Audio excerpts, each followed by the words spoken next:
अध्याय को हम लोग रिवीजन टाइम के लिए, ठीक है, क्या है, आप लोग कई बार भूलने लगते हो, क्या करने लगते हो, उस चीज को भूलने लगते हो, जो पढ़े रहते हो ना पहले से उसको क्या करने लगते हो, भूलने लगते हो। तो उस चीज को यदि हम रिवीजन करेंगे तो क्या होगा, फिर से याद आ जाएगा, ठीक है। याद रखना है, तिमाही पेपर हो चुका है, छमाही पेपर मतलब कम से कम बुक का 1/3 भाग से आप लोगों का अगले दिसंबर में आने वाला है, ठीक है।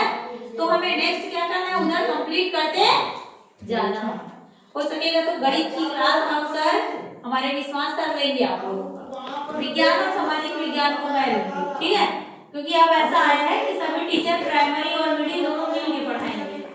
पहले हम तीनों तीन सब्जेक्ट बांटे थे, है ना, अब सर लोग भी या विश्वास सर गणित लेंगे, तो मैं विज्ञान सामाजिक विज्ञान और मैं इंग्लिश की क्लास लेने के लिए पहले से 5वीं तक में जाऊंगी, ठीक है, ताकि बच्चे लोगों को थोड़ा सा इंग्लिश भी समझ में आ जाए, ठीक है।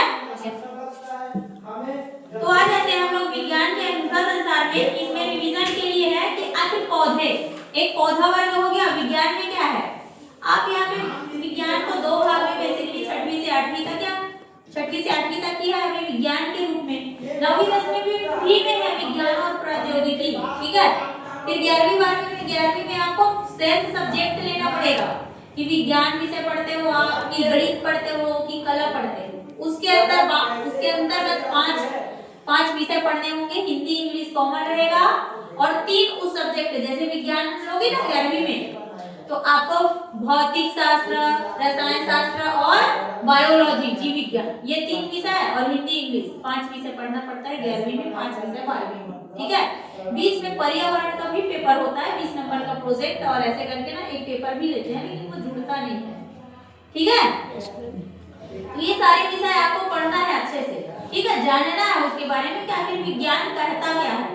तो विज्ञान में हमारा 2 पार्ट में यदि हम बांटते हैं विज्ञान को, एक पौधा वर्ग चलेगा, पूरा जितने भी पौधे से संबंधित ले लो, चाहे वो तिवरा ले लो, चना ले लो, मटर ले लो, चाहे धान ले लो, चाहे ये पेड़ पौधों को ले लो, ठीक है। तो इनको कौन सा वर्ग बोलेंगे, पादप वर्ग। क्या वर्ग, पादप वर्ग। वहीं पे हम मनुष्य के बारे में पढ़ते हैं, हाथी, घोड़ा, बिल्ली, चूहा, ठीक है, इस वर्ग के बारे में बोलते हैं तो उसको जंतु विज्ञान बोलते हैं। क्या विज्ञान, जंतु विज्ञान बोलते हैं। तो उसी टॉपिक को हमें समझना है कि विज्ञान में कौन सा पार्ट जो है हमारा पादप से रिलेटेड है। जैसे प्रकाश संश्लेषण आ गया, तो प्रकाश संश्लेषण की क्रिया कौन करेगा, पेड़ पौधे करेंगे। कौन करेंगे, पेड़ पौधे, तो पेड़ पौधे करेंगे, ठीक है। वहीं पे आगे चल के कहीं निषेचन के बारे में देता है, तो पेड़ पौधों में किस प्रकार से होता है, और हमारा जंतु वर्ग जैसे हम लोग हैं अपनी ही समान संतति को उत्पन्न कर रहे हैं, ठीक है। तो वहां पे किस प्रकार की क्रियाएं होंगी, तो दो शाखाओं में ऐसे लेके चलना है हमें विज्ञान को, ठीक है। एक तो हमारा पादप वर्ग हो गया, और उसमें क्या क्या क्रियाएं हो रही है, कैसे कैसे, यदि पेड़ के बारे में पढ़ना है तो जड़ का क्या कार्य है, पत्ती का क्या कार्य है, कि तना का क्या कार्य है, कि हमारा फूल कैसे बन रहा है, समझ रहे हैं। उसमें निषेचन मतलब जैसे मदार का पेड़ देखिए ना, मदार के डगाल को दूसरे जगह में लगा देते हैं तो क्या हो जाता है, फिर से पौधा तैयार हो जाता है कि नहीं। या आम है, आम को ग्राफ्टिंग करके, ठीक है, क्या करते हैं, दूसरा नया हाइब्रिड संक्रमित या संक्रमणशील कहना चाहिए पौधा ऐसा तैयार करते हैं हम लोग कि वो एक नया वैरायटी बन जाता है, ठीक है। तो वो पौधे वर्ग में क्या क्या चेंजेस आ रहा है, वहीं पे मनुष्य में भी विज्ञान इतना ज्यादा प्रगति कर चुका है कि अभी के समय में चाहे हमारा आंख को बदलना है, कि हमारे शरीर की कोई भी अंगों का प्रत्यारोपण मतलब चेंज करना है, कभी कभी हार्ट ट्रांसप्लांट भी होता है। हार्ट में यदि कुछ दिक्कत आ जाती है तो किसी का यदि हार्ट मिल जाता है, हम आज के समय पर हार्ट है, किडनी है, लीवर है, ठीक है, चाहे वो हमारे बॉडी का कोई भी पार्ट्स है, यहाँ पे पिक्चर में लगा हुआ है देखेंगे, कान है, नाक है, अंग, यदि हमारे पास अंग मिल जाता है मनुष्य के शरीर का जो हमसे मिलता जुलता हो जाता है, एक्सेप्ट हो जाता है, तो हम अंगों का भी क्या कर सकते हैं, प्रत्यारोपण कर सकते हैं, मतलब बदल सकते हैं।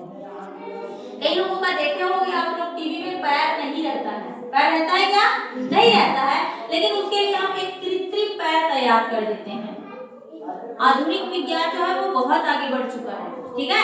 कई लोगों का देखे होंगे प्लास्टिक का ऐसे करके सेम पैर टाइप का ही लगा दिए रहते हैं, या हाथ नहीं रहता तो हाथ को भी लगा देते हैं, लेकिन वो सेम हाथ टाइप का दिखता है ना।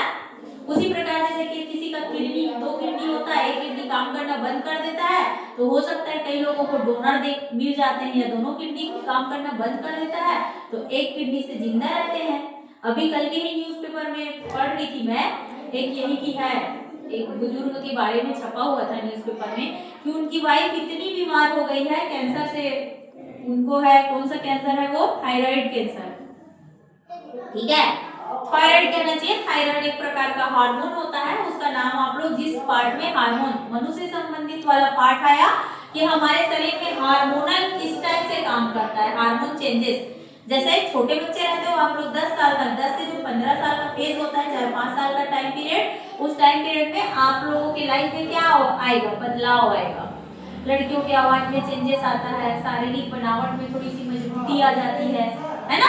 तो ये हम मनुष्य वर्ग के बारे में पढ़ते हैं। ठीक है, तो विज्ञान के अनूठा संसार में 6वीं में दिया हुआ है अध्याय में हम विविध प्रकार के पौधों और जंतुओं से घिरे हुए हैं, है कि नहीं। हम लोग मनुष्य है, कुत्ता है, बिल्ली है, हाथी है, घोड़ा है, ये जंतु वर्ग है। ठीक है, वही पादप वर्ग क्या है, बड़े पेड़ है, पौधे है, छोटी सी झाड़ है, चना का पौधा है छोटा सा, समझ रहे हैं, फूल होता है, सब्जी होता है, ये पादप वर्ग है। ठीक है, इन सब से क्या हुए हैं, घिरे हुए हैं। जानते हैं कि नहीं सारी चीजों को, बस हमें जानना है कि विज्ञान के अंतर्गत किस किस विषयों को, किन किन बातों को पढ़ना है। ठीक है, नेक्स्ट आ जाते हैं पौधों और जंतुओं की ऐसी विविधता को जैव विविधता कहते हैं। क्या कहते हैं, जैव विविधता। जीवों में या तो फिर जीव जगत में या तो फिर जंतु जगत, पादप जगत में होने वाली विविधता है। ठीक है, नेक्स्ट आ जाते हैं पौधों और जंतुओं के समूह, उनके बीच समानता और भिन्नता के आधार पर बनाए जा सकते हैं। ठीक है, कोई बड़ा पेड़ हो गया, कोई मीडियम पेड़ हो गया, कोई छोटा पेड़ हो गया, वो हो सकता है प्रजाति के आधार पर हो सकता है कि कौन सा साल है, सागौन है, बीज है, वो अलग अलग टाइप हो सकता है। ठीक है, कभी कभी हम लोग देखे होंगे कहीं ऐसे पेड़ देखते हैं, किसी को सदाबहार बोलते हैं, जो पूरे साल भर हरा भरा रहता है, तो पत्ती पेड़ को नहीं झड़ाता है, लेकिन कई लोग क्या करते हैं, अपने पत्तियों को समय के साथ झड़ा देते हैं। ये पेड़ देखिए ना, हमारे बाउंड्री में जो है अंदर में ये गिराता है, वो वाला मोहा गिराता है, गिरा देता है ना, तो उसको पतझड़ बोलते हैं। ठीक है, तो किस किस प्रकार के जो पादप वर्ग है उसमें मिलेंगे हमें। ठीक है, फिर है पौधे में जड़, तना, फूल, पत्तियां। पिक्चर एक बार बनवा चुकी थी, याद है मनीष, जिस टाइप में आई थी तुरंत दिसंबर में, पहले फूल, पत्ती, पेड़, तना, इसका क्या बनाई थी, वो बनाई थी, डायग्राम बनाई थी कि नहीं। कि हमारा यदि ये हम पेड़ का निर्माण यदि करते हैं, ठीक है, तो ये तो जड़ हो गया, क्या हो गया, जड़ हो गया। ठीक है, ये वाला भाग हो गया तना। ठीक है, यदि हम एक पेड़ का निर्माण करते हैं, ठीक है, तो ये हो गया हमारा ऊपर, यहाँ पे निकाल देते हैं हम पत्ती। ठीक है, जड़, तना, पत्ती, यहीं पे हम निकाल देते हैं फूल। फूल से ही फूल झड़ के बन जाएगा बाद में फल। ठीक है, क्या बन जाएगा, फल बन जाएगा भाई। ठीक है, तो वहीं पे डिटेल में यदि जाने के लिए हम पढ़ेंगे तो जड़ का क्या कार्य है, तना का क्या कार्य है, पत्ती कौन कौन सा कार्य करता है जिसकी वजह से ये पेड़ को प्रकाश संश्लेषण की क्रिया हो रही है उसके अंदर में। तो प्रकाश संश्लेषण में कौन कौन लोग भाग ले रहे हैं। ठीक है, और प्रकाश संश्लेषण की क्रिया में क्या कार्बन डाइऑक्साइड साथ दे रहा है, क्या जल, उसमें जल कहाँ से मिलेगा, जड़ से उसको जल मिलेगा, H2O कहाँ से मिलेगा, जड़ से मिलेगा, और वातावरण से क्या मिलेगा उसको, कार्बन डाइऑक्साइड CO2 मिलेगा। ठीक है, ये कहाँ से मिलता है, जंतु वर्ग से इसको क्या मिलता है, वातावरण से क्या मिलता है, कार्बन डाइऑक्साइड मिलता है जो गर्म गैस होता है। ठीक है, उसको स्वयं अवशोषित कर लेता है। जड़ के माध्यम से H2O जल का और खनिज लवण का क्या करता है, अवशोषण करता है, उसके बाद क्या बनाता है, कार्बोहाइड्रेट बनाता है, C6H12O6, ये हमारा कार्बोहाइड्रेट होता है। ठीक है, जो खाद्य पदार्थ होता है, इसी की मदद से ये जो जितना होता है ना, ये पानी है, कार्बन डाइऑक्साइड जो घुल के बना वही कार्बोहाइड्रेट बनाता है। इसी क्रिया को प्रकाश संश्लेषण कहते हैं।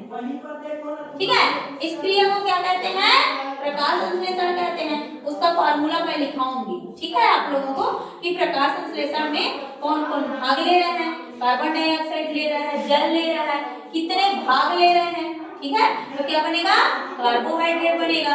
जैसे हम क्या करते हैं, दाल भात साग को पूरा ऐसे थोड़ी खा जाते हैं, क्या करते हैं, पकाते हैं।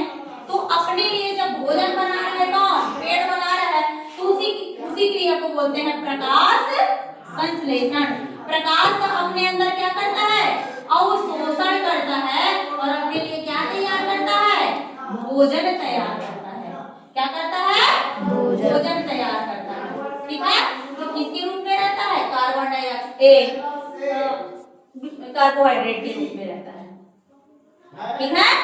वहीं से देखिए अब हम आगे आ जाते हैं जंतु वर्ग में। तो जंतु वर्ग के लिए एक आहार नाम पाया जाएगा, कैसे कैसे हम पाचन संश्लेषण की क्रिया यदि होगी तो, ठीक है। ये तो पौधे के बारे में बता दी, वहीं पे जंतु वर्ग के बारे में यदि आप पढ़ोगे, ठीक है, तो जंतु वर्ग में भी क्या पाया जाएगा, जंतु वर्ग में क्या पाया जाएगा, पाचन संश्लेषण के लिए, ठीक है, इसकी एक क्रिया होगी, ठीक है, कि कैसे हम अपने लिए खाना पका रहे हैं, पकाने के बाद खाने के लिए क्या कर रहे हैं, स्टार्ट कर रहे हैं। तो ये मुख गुहा है, मुख गुहा से कहाँ जाएगा, ग्रसनी में जाएगा, ठीक है। मुख गुहा मतलब खाना कहाँ खाते हो आप, मुंह में खाते हो, पाचन की क्रिया स्टार्ट होगी, ठीक है। कहाँ से ही, मुख से ही स्टार्ट हो जाता है, यहीं से। जैसे ही आप मुंह के अंदर लेके जाते हो ना, हमें क्या मिलता है, लार मिलता है। क्या मिलता है, लार मिलता है, जिसको सलाइवा भी बोलते हैं, ठीक है। क्या बोलते हैं, सलाइवा बोलते हैं। जैसे ही लार और ये मुख गुहा, यहीं पे HCl हाइड्रोक्लोरिक अम्ल भी होता है, ठीक है। फिर यहाँ से आगे ऐसे, फिर यहीं पे ऐसे छोटी आंत, बड़ी आंत होता है पहले, फिर छोटी आंत होता है। पाचन की क्रियाएं क्या होगी, स्टार्ट हो जाएंगी। लास्ट में हमारे पास जो वेस्ट मटेरियल बनता है उसको क्या कर देते हैं, निकाल देते हैं, जो हमारे शरीर के लिए उचित रहता है, उससे हमारे शरीर में वृद्धि होती है। समझ रहे हो। तो ये पादप जगत का चला, इसको पादप जगत बोलेंगे। यदि हम अनेक प्रकार के पेड़ पौधों के बारे में पढ़ते हैं, तो जब हम मनुष्य है, कुत्ता है, बिल्ली है, घोड़ा है, हाथी है, इसके बारे में यदि पढ़ रहे हैं, तो वो कौन सा जगत, जंतु जगत। कौन सा जगत, जंतु जगत। कुछ थोड़ा सा बेसिक समझ में आया, बस माइंड में इतना चलाना है कि एक वर्ग पढ़ेंगे हम जंतु और एक वर्ग पढ़ेंगे पादप। थोड़ा बहुत समझ आया। Yes ma'am. मैं डिटेलिंग और समझाते जाऊंगी उसको, तो नोट डाउन करवाऊंगी, ठीक है। Yes ma'am. अभी भी कर सकते हो, लेकिन बाद में करना है ना, पहले मैं आगे पढ़ रही हूँ। पौधों और जंतुओं को उनकी सामान्य विशेषताओं के आधार पर समूह में व्यवस्थित करने की विधि को समूहन कहते हैं। एक वर्ग बना दिए हम पौधों का, एक वर्ग बना दिए जंतुओं का, तो उसी को क्या बोलते हैं, समूहन बोलते हैं। क्या बोलते हैं, समूहन। पौधे में उनकी ऊंचाई, तने के प्रकार, शाखाओं के पैटर्न के आधार पर, छोटा छोटा है तो साग, उससे थोड़ी बड़ी, जैसे नींबू का पौधा देखे हो, साग किसको बोलेंगे, पालक भाजी है, लाल भाजी है, खेड़ा भाजी है, कई प्रकार की जो चीजें हैं।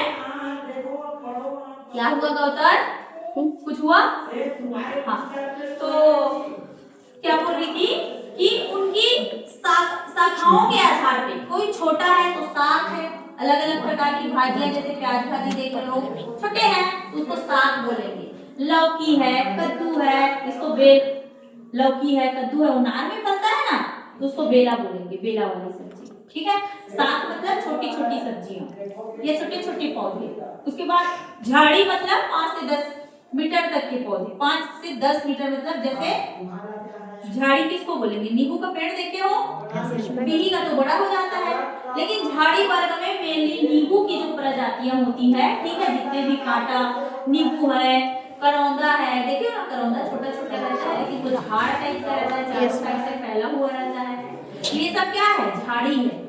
उसके बाद आ जाते हैं पेड़ भी, बड़ा बड़ा 10 मीटर से यदि ऊंचा रहेगा पूरा। हम तो जंगल में बसे हैं, आए दिन हम क्या देख रहे हैं, साल देख रहे हैं, सागौन देख रहे हैं, महुआ देख रहे हैं, ये सब पेड़ प्रजाति है, ठीक है। ये सब क्या है, पेड़ है, ठीक, समझ आया। पेड़ को ही वृक्ष बोलेंगे, तरु बोलेंगे, ठीक है, उसका पर्यायवाची शब्द होता है पेड़ का, ठीक।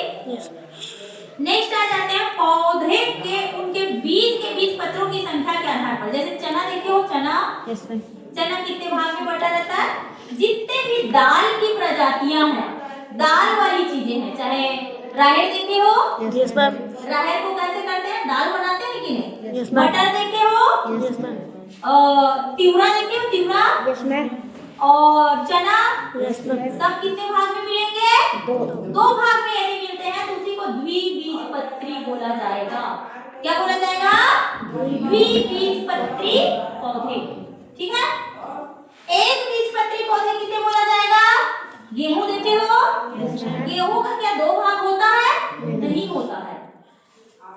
चावल देखे हो, चावल, चावल में भी एक ही बीज निकलता है ना, तो ये सब क्या है, एक बीजपत्री। एक बीजपत्री शब्द आया तो हमको चावल को या गेहूं को याद करना है। ठीक है, मटर या सरसों देखे होंगे, उसमें भी ऐसे फाड़ते हैं तो दो ठो निकलता है। ठीक है, तो जिसमें भी हमें दो पार्ट मिल गया तो द्विबीजपत्री।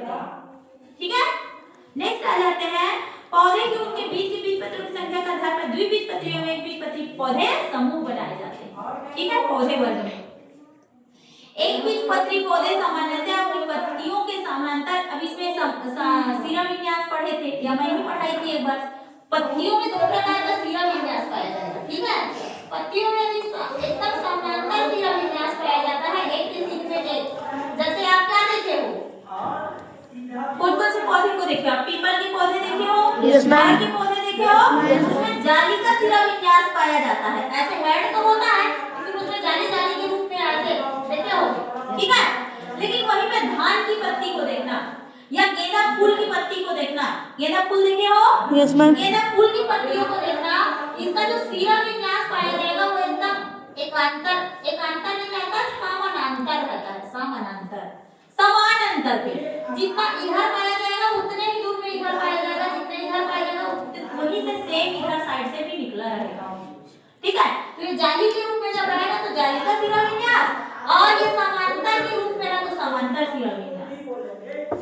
ठीक है, समानांतर पे है। यस मैम, पत्तियों के बारे में यदि पढ़ रहे हैं, ठीक है, उनके जड़ जो होते हैं दो प्रकार के, एक तो झगड़ा जड़ हो सकता है, हम नीचे घास अपने ग्राउंड को साफ करते हैं, कभी कभी देखे हैं आप लोग, है ना, तो हम क्या करते हैं, यदि घास को हम क्या कर रहे हैं, निकाल रहे हैं तो उसके जड़ को देखे होंगे, इतना सारा रहता है घास, देखे हो कि नहीं, वही कौन सा जड़ होता है, रेशेदार जड़। गन्ना देखे हो, भुट्टा देखे हो, ये सब कौन सा जड़ है, रेशेदार जड़।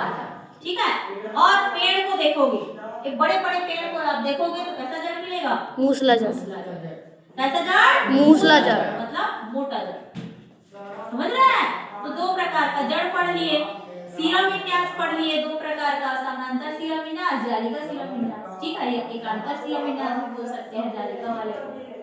ठीक है, आगे आ जाते हैं, समझ में आ रहा है पवन, ऊँघना मत, समझ रहे हो, हाँ सुनो। ठीक है, इतनी सारी बातें यदि मैं हो सकता है 500 शब्द बोली या पढ़ाई, उसमें से 100% किसी को याद नहीं होता। टीचर क्या पढ़ा रहा है वो 100% नहीं कर सकता। ठीक है, क्योंकि हम लोग आपसे बड़े हैं, है कि नहीं, आप लोग 12 साल 14 साल के हो, हम लोग 30 साल 35 साल के, समझ रहे हो, तो हम जो बोलेंगे उसका प्रत्येक वर्ड आपको समझ में आए जरूरी नहीं है, कुछ चीजें समझ में आएगी, कुछ चीजों को रिवीजन करोगे तब समझ आएगा। समझ रहे हो, तो क्या करना है, बार बार उन्हीं चीजों को हमें रिवीजन करना है। ठीक है, विभिन्न क्षेत्रों की जैव विविधता भिन्न पर्यावरण परिस्थितियों के कारण एक दूसरे से भिन्न होते हैं। अब जैसे देखो, यहाँ आप लोग जंगल में रह रहे हो, यहाँ का वातावरण अलग है, हमारे उधर के क्षेत्र में जाके देखना, मैदानी इलाके में, मैदानी इलाके का थोड़ा रहवास अलग रहेगा। समझ रहे हो, वही बोल रहा है कि विभिन्न पर्यावरण परिस्थितियों के कारण एक दूसरे से भिन्न होती है, अलग अलग होता है। यहाँ पानी जैसे देखे होंगे, जंगल एरिया है तो बहुत पानी गिरता है कि नहीं, आए दिन इतना पानी गिर जाता है कि एटमॉस्फेयर ऐसे बन जाता है, ऐसे क्रिएट हो जाता है कि बारिश आ जाती है। समझ रहे हो, नेक्स्ट है, पौधे और जंतुओं को किसी विशेष स्थान पर जीवित रहने के लिए सक्षम बनाने वाली विशिष्ट विशेषताओं को अनुकूलन कहा जाता है। जैसे अनुकूलन कहने का मतलब, जैसे चूहा कहाँ रहता है, कहाँ रहता है, बिल पे रहता है कि नहीं। yes, अब उसको तुम बिस्तर में चलो, चूहा सोना बढ़िया मेरे साथ में, खोल के देखना है एक आदमी, वो मानेगा क्या बात को, उसके रहने के लिए अनुकूलन जो बिल है वो उसी में रहेगा। सांप कहाँ रहेगा? पानी में या बिल में? पानी में भी रहता है कि देखे हो ना? Yes, ma'am. या तो बिल में रहता है, समझ रहे हो? उसके लिए अनुकूलन वो जगह है, और तुमको सिर्फ जंगल में रहने के लिए बोल दिया जाए तो रह लोगे क्या? तो जो हम मनुष्य हैं, हम अपने लिए घर बना लिए हैं, तो हम कहाँ रहेंगे? घर में रह रहे हैं। हाथी है, घोड़ा है, शेर है, ये कहाँ रहेंगे? जंगल में। इसी के लिए अनुकूलन शब्द प्रयोग किया जाता है। जो आवास जिन लोगों के रहने के लिए अनुकूल होता है वही उसके लिए अनुकूलता है। ठीक है, जीव कुछ भी हो सकता है, सांप हो सकता है, मेढक हो सकता है, मनुष्य हो सकता है, शेर हो सकता है, घोड़ा हो सकता है, बिल्ली हो सकता है, हाथी हो सकता है, समझ रहे हो? फिर नेक्स्ट आ जाते हैं वह स्थान जहाँ पौधे और जंतु दोनों रहते हैं, उसे उनका आवास कहते हैं। आवास कहते हैं कि नहीं हम लोग? ये जंतुओं का आवास है, शेर जहाँ रह रहा है, डेंस है, गुफा में रह रहा है, समझ रहे हो? और हम लोग अपने घर में रह रहे हैं, ये हमारा आवास है। ठीक, आगे आ जाते हैं। आवास के आधार पर जंतुओं और पौधों में थली और जली के रूप में समूह बनाए जा सकते हैं। ठीक है, थल मतलब हम लोग थल में रहने वाले, और जंतु मतलब जो डॉल्फिन है, नीली व्हेल है, क्रोकोडाइल है, मगरमच्छ है, ये सब कहाँ मिलेंगे? बड़ा बड़ा बड़ी बड़ी फिश है, कहाँ मिलेगी? समुद्र में या जल में मिलेंगे। ठीक है, केकड़ा है, कहाँ मिलेगा? जल में मिलेगा। तो दो प्रकार से विभक्त कर सकते हैं जीवों को, जल में रहने वाले, और हम जैसे मनुष्य या तो घोड़ा, हाथी, बिल्ली, कुत्ता, शेर, ये स्थल में रहने वाले जीव। समझ रहे हैं? Yes, ma'am.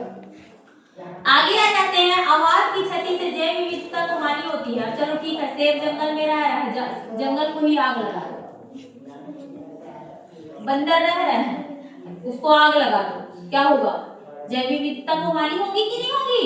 वो भी तो जीव है, Yes, तो ma'am. उसको क्या होगा? हानि होगी। वो बेचारा कहाँ रहूंगा, क्या खाऊंगा, क्या पीऊंगा, ऐसा सोचेगा कि नहीं सोचेगा? वैसे चलो कहीं धोखे से कहीं आपके घर में आग लग गया, तो आपको हानि है कि नहीं है? वही शब्द बोल रहा है कि जैव विविधता को क्या होगी? हानि होगी। कैसे? उनके आवास को क्षति पहुंचाने से। समझ रहे हैं? हमें अपने ग्रह को जीवन से भरपूर बनाए रखने के लिए जैव विविधता की रक्षा करनी चाहिए, ताकि पौधे एवं जंतु बचे रह सके और फलते फूलते रहे। ठीक है, यदि हमारे पृथ्वी को बचा के रखना है, पूरी पृथ्वी को, उस पृथ्वी को बचा के रखना है, तो हमें किसको प्रोटेक्ट करना है? जंतुओं को भी बचा के रखना है, और पौधे वर्ग को भी बचा के रखना है। कुछ समझ आया? हाँ? Yes, ma'am. थोड़ा ज्यादा हो सकता है, लेकिन पिक्चर को देखोगे, जैसे बंगाल बॉग, चीता, ग्रेट इंडियन बस्टर्ड, कौन कौन से लोग का रहवासी स्थान क्या है, ठीक है, ये तो मैं नोट डाउन कराऊंगी। ओवरऑल ब्रीफली राजस्थान में या मरुस्थल में कौन से जीव लोग रहने के लिए अनुकूल है? मछली कहाँ रह सकती है, बकरी कहाँ रह सकती है, किसमें किनका योगदान है? द्विबीजपत्री और एक बीजपत्री। जैसे भुट्टा को बताई हूँ ना, उसमें भुट्टा में दो बीज होता है क्या? नहीं होता, एक ही बीज होता है, तो वो एक बीजपत्री है। ठीक है, तो ये सब बता दी, जंतुओं में विविधता के बारे में बता दी, अलग अलग प्रजातियों के बारे में चर्चा कर दी। ठीक है, शाक, झाड़ी, पेड़ पौधा क्या होता है, पत्तियों के सिरा विन्यास बता दी। कुछ समझ में आया? विजय समझ में आई? रे पवन समझ में आया बेटा? हाँ ठीक है। उसके बाद नेक्स्ट आ जाते हैं हम 7वीं वालों का विज्ञान एवं प्रौद्योगिकी का क्या है?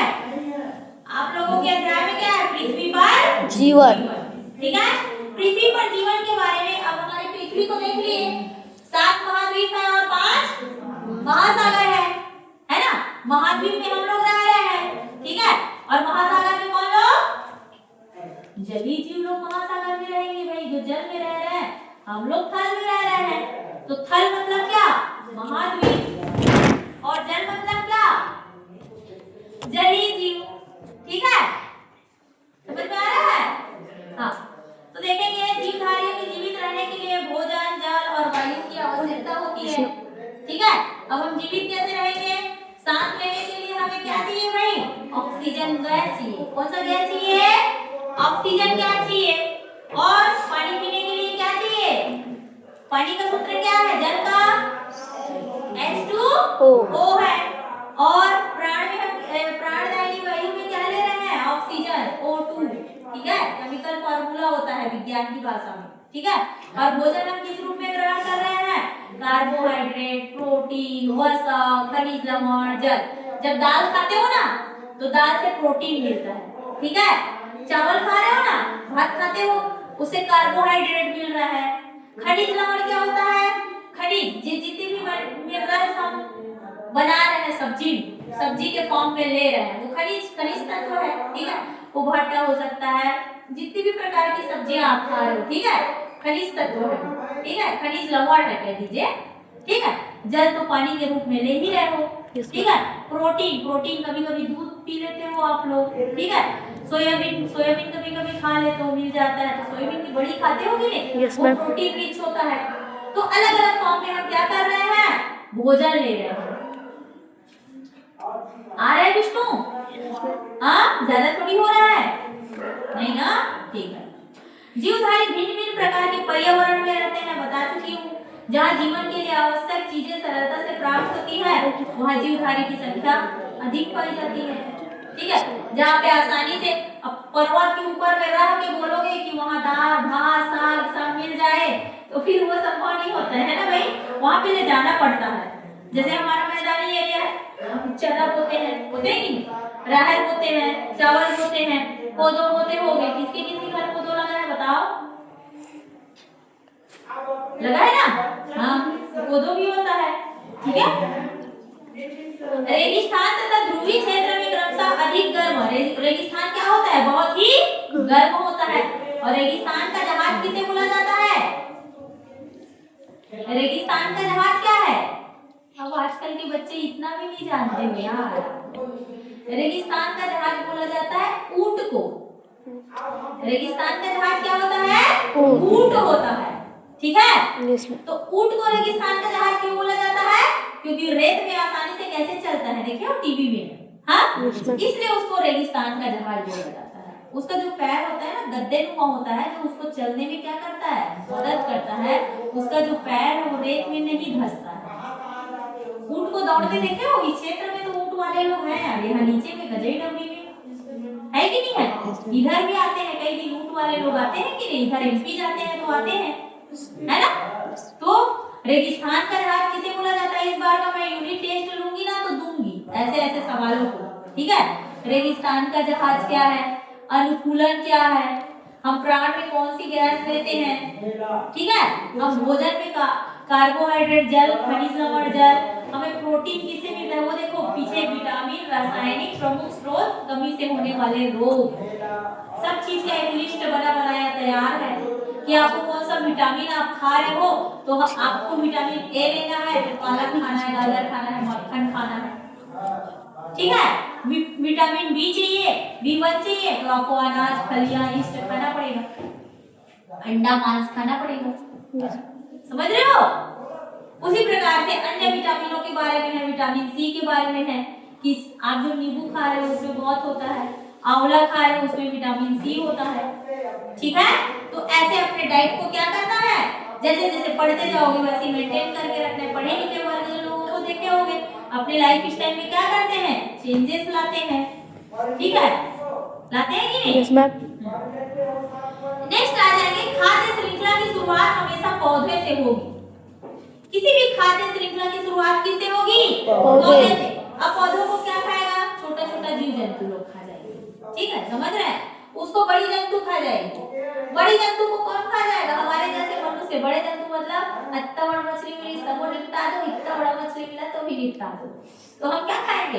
पौधों को भी खाएंगे और जंतुओं को भी खाएंगे। इसीलिए मनुष्य को सर्वाहारी बोला जाता है। क्या बोला जाता है? सर्वाहारी। मनुष्य क्या है? सर्वाहारी। लेकिन शेर क्या है? शेर घास नहीं खाता। शेर घास नहीं खाता, इसलिए वो मांसाहारी होता है। क्या होता है? मांसाहारी। बकरी को मांस खाते देखे हो? नहीं। बकरी क्या खाती है? घास खाती है, इसलिए वो शाकाहारी है। कितने प्रकार के वो श्रृंखला में एक तो शाकाहारी मिलेंगे, एक मांसाहारी मिलेंगे, एक सर्वाहारी मिलेंगे। ठीक है, जो लोग शाक खाते हैं शाकाहारी, जो लोग मांस खाते हैं मांसाहारी, और जो इन दोनों को खा जाते हैं सर्वाहारी। समझ रहे हैं आप लोग? Yes ma'am. उदाहरण मैं लिखवाते जाऊंगी, है ना? अभी सुनो, रेगिस्तान की खाद्य श्रृंखला की शुरुआत होगी छोटे पौधे को छोटे छोटे कीड़े लोग देखना खाते रहते हैं बैठ के, ठीक है? उसको खा जाएंगे, छिपकलियां या चूहे खा जाएंगे। रेगिस्तान में यदि देखने जाओगे तो चूहे लोग खा जाएंगे, बड़ी थोड़े से जो कीड़े पतंगे होते हैं उसको चूहा लोग खा जाएंगे। चूहा लोगों को वैसे भी देखे हो, कीड़े मकोड़े छिपकली को देखो खाने के लिए दौड़ते रहते हैं, दौड़ते हैं कि नहीं? फिर उसके बाद उसको कौन खा जाएगा? चूहे को बाज देखे हो? Yes ma'am. उल्लू देखे हो? Yes ma'am. वैसे खा जाता है, उसको उठा के चूहे को खप से लेके चले जाता है, कहीं गिर जाता है, उठाता है कि नहीं? Yes ma'am. नेक्स्ट आ जाते हैं ध्रुवीय प्रदेश की खाद्य श्रृंखला। अब हम कहाँ चले जाएंगे? पोल के पास चले जाएंगे। जैसे यहाँ पे जहाँ पे 15 सेंटीमीटर से कम पानी गिरता है उन जगहों को बोलेंगे रेगिस्तान। क्या बोलेंगे? रेगिस्तान। तो कई प्रकार का अलग अलग रेगिस्तान है। जैसे हमारे भारत में यदि देखेंगे तो वहाँ पे राजस्थान के पास है थार का मरुस्थल। क्या है? थार का मरुस्थल। भारत का सबसे बड़ा मरुस्थल है थार मरुस्थल। कौन सा मरुस्थल? थार का मरुस्थल। ठीक है, उसी प्रकार अलग अलग महाद्वीप में जाएंगे तो आप लोगों को अलग अलग मरुस्थल मिलेंगे। ठीक है, मरु मतलब जिस जगह पे पानी बहुत ही कम गिरता है। ठीक है, ऐसा स्थान जहाँ 15 सेंटीमीटर से पानी कम गिरता है मरुस्थल कहलाता है।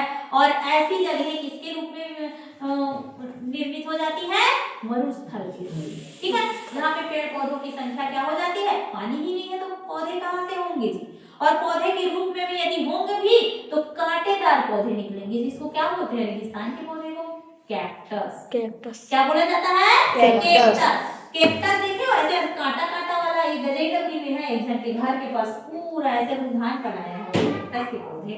वो तो खैर कैक्टस का टाइप है हमारे इधर का प्रजाति, लेकिन जैसे राजस्थान वाले जगह में चले जाओगे आप तो कैक्टस ऐसे पत्ती वाला रहता है, जिसमें ना ऐसे कांटा रहता है। ठीक है, ऐसे ऐसे पिक्चर दिखाऊंगी। ठीक है, तो ये है।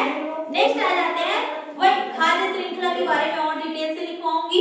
ठीक है, जहाँ जीवधारी रहते हैं, प्रजनन करते हैं, उसे उनका आवास कहते हैं। हम मनुष्य क्या करते हैं? मनुष्य के जैसे, ये बिल्ली क्या है? बिल्ली के जैसे।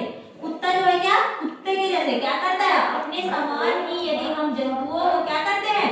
पैदा करते हैं या उत्पन्न करते हैं, उसी की क्रिया को क्या कहते हैं? प्रजनन कहते हैं। क्या कहते हैं? प्रजनन या निषेचन कहते हैं। ठीक है, अपने समान संततियों को उत्पन्न करना प्रजनन कहलाता है। जनन, जनन के पहले लग गया प्र मतलब अपने समान। ठीक है, फिर आ जाते हैं, नेक्स्ट आ जाते हैं आकाश गंगा। क्या आ जाते हैं? आकाश गंगा या आकाश दर्शन। ठीक है, आकाश का दर्शन कितने ग्रह? हमारे पूरे सौर मंडल में कितने ग्रह हैं? 8 ग्रह। अच्छे से बोलो, पढ़ा चुकी हूँ क्योंकि कितने ग्रह? 8 ग्रह। हम लोग कौन से ग्रह में?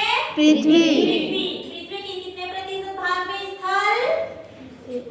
31% भाग में स्थल। और जल कितने प्रतिशत भाग में? 71% भाग में जल पाया जा रहा है। ठीक है, और 8 ग्रहों में से एकमात्र ग्रह ऐसा है जिसमें जीवन संभव है? पृथ्वी। कौन से क्रम का ग्रह? तीसरा। पृथ्वी को ही और क्या बोला जाता है? नीला ग्रह। क्योंकि 71% भाग में क्या है? पानी। समझ रहे हैं? इस पृथ्वी पर कितने महाद्वीप? कितने महाद्वीप? 7 महाद्वीप। रे ग्रह तो 8 है, लेकिन हम देखो ग्रह से अब हम किस में आ गए? ग्रह के क्रम में तीसरे ग्रह में अपने पृथ्वी के बारे में पढ़ने लगे। मैं बुध के बारे में नहीं बता रही हूँ, शुक्र नहीं बता रही हूँ, मंगल नहीं बता रही हूँ, मैं अपने ग्रह पृथ्वी के बारे में बताने लग गई आपको।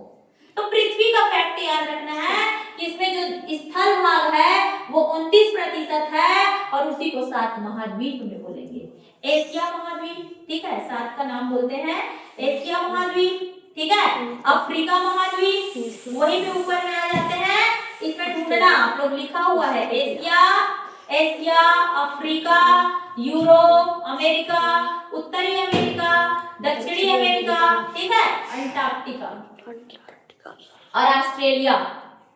ठीक है, अमेरिका को 2 पार्ट बोल डाली, लेकिन वो उत्तरी अमेरिका, दक्षिणी अमेरिका है और 7वां है ऑस्ट्रेलिया। ठीक है, 7 महाद्वीप है, 5 महासागर है। समझ रहे हो? आकाश गंगा में यदि चले जाते हैं तो आकाश में ही हमें दर्शन होता है उल्का पिंड। क्या मिलता है? उल्का पिंड एवं उल्काएं। वायुमंडल के यदि छोर में कोई क्या छोटा छोटा जो यदि पिंड है वो गिर जाता है वायु के संपर्क में आने पे, तो वो जलता हुआ प्रतीत होता है। ठीक है, क्योंकि उसके एटमॉस्फेयर को, वायुमंडल के बारे में पढ़ाऊंगी कि इस पृथ्वी के चारों ओर वायु का एक घेरा पाया जाएगा जिसको वायुमंडल बोलेंगे। जल यदि पाया जा रहा है तो जल मंडल, स्थल पाया जा रहा है तो स्थल मंडल, और वायु का यदि चारों ओर घेरा पाया जा रहा है तो कौन सा मंडल? वायु मंडल। समझ रहे हैं? ये है हमारा, हमने जो सीखा का इसका अध्याय। ठीक है, 8 ग्रहों का नाम याद रखना है। पहला बुध, फिर शुक्र, फिर पृथ्वी, फिर मंगल, फिर बृहस्पति, फिर शनि, फिर अरुण। और वरुण को तो लास्ट खत्म कर दिया। ठीक है, अरुण, वरुण, नेपच्यून, अच्छा प्लूटो को खत्म किया गया है। अरुण और वरुण ये है अभी हमारे पास 8 ग्रह। कितने ग्रह? 8 ग्रह। ठीक है, इसके उपग्रह भी होंगे। हमारी पृथ्वी का चक्कर, जब हम सूर्य का चक्कर लगाते हैं, हमारा जो सौर मंडल का मुख्य वो क्या है? तारा क्या है? सूर्य है। सूर्य का सौर मंडल का मुखिया क्या है? सूर्य है। और सूर्य की ही हम 8 ग्रह चक्कर लगा रहे हैं। ठीक है, तो हम ग्रह हैं, बुध, शुक्र, पृथ्वी, मंगल, बृहस्पति, शनि, अरुण, वरुण, ये ग्रह है। ठीक है, और इन ग्रहों की भी जो परिक्रमा करेगा वो उपग्रह। तो इस पृथ्वी का चक्कर लगाने वाला उपग्रह क्या है? चंद्रमा। क्या है? चंद्रमा। तो हमारे पास पढ़ने के लिए बहुत सारी चीजें हैं, लेकिन 3 फैक्ट याद रखेंगे। तारा क्या? सूर्य, जो क्या प्रदान करता है हमें? प्रकाश। ठीक है, ऊर्जा का मुख्य स्रोत, प्राकृतिक स्रोत क्या है? सूर्य। हमें प्रकाश कहाँ से मिलता है? सूर्य से मिलता है। ठीक है, हमारे पृथ्वी के लिए प्रकाश कहाँ से मिलेगा? सूर्य। और ये जो पृथ्वी है किसका चक्कर लगाएगा? सूर्य का चक्कर लगाएगा। और हमारा जो चंद्रमा है वो किसका चक्कर लगाएगा? पृथ्वी का चक्कर लगाएगा और सूर्य का भी चक्कर लगाएगा। समझ रहे हैं? Yes ma'am. हाँ, इसी की वजह से कभी कभी सुने होंगे नाम चंद्र ग्रहण और सूर्य ग्रहण। कभी कभी हमारे चंद्रमा देखो, अब ये देखो कैसे कैसे ग्रहण होगा, उसको नेक्स्ट क्लास में बताऊंगी। ये चंद्र ग्रहण कैसे हो रहा है और सूर्य ग्रहण कब हो रहा है। ठीक है, कैसे कैसे अवस्थाएं हो जाती है कि ये चंद्रमा इसका चक्कर लगा रहा है, समझ रहे हैं, ये इसका चक्कर लगा रहा है। स्थितियां कैसे निर्मित हो गई कि ये सूर्य का छाया चंद्रमा तक नहीं पहुंच पाया, समझ रहे हैं, चंद्र ग्रहण लग गया। स्थितियां कैसे निर्मित हो गई कि सूर्य को ग्रहण लग गया, समझ रहे हैं। उसको उसके माध्यम से, चित्र के माध्यम से पढ़ाऊंगी। ठीक है, चलिए ठीक है, कुछ बातें समझ में आई। चाहे विज्ञान के अनूठा संसार से लेके हो, चाहे पृथ्वी पर जीवन हो, चाहे आकाश गंगा हो, 100% में से 20% भी यदि शब्द माइंड में आया होगा ना, वो भी बहुत बड़ी चीज है। उसको नोट डाउन कर लिए हो आप लोग, हमने सीखा। ठीक है, उसको डिटेल बार पढ़ते रहोगे, पूरा अच्छे से अध्याय समझ में आएगा। देखो मैं पढ़ा दी, इतना इनफ नहीं होता, उस चीज को आपको एक बार रीडिंग मारना पड़ेगा, समझ रहे हो, फिर फैक्ट याद होगा। ठीक है, चलिए ओके, ठीक है।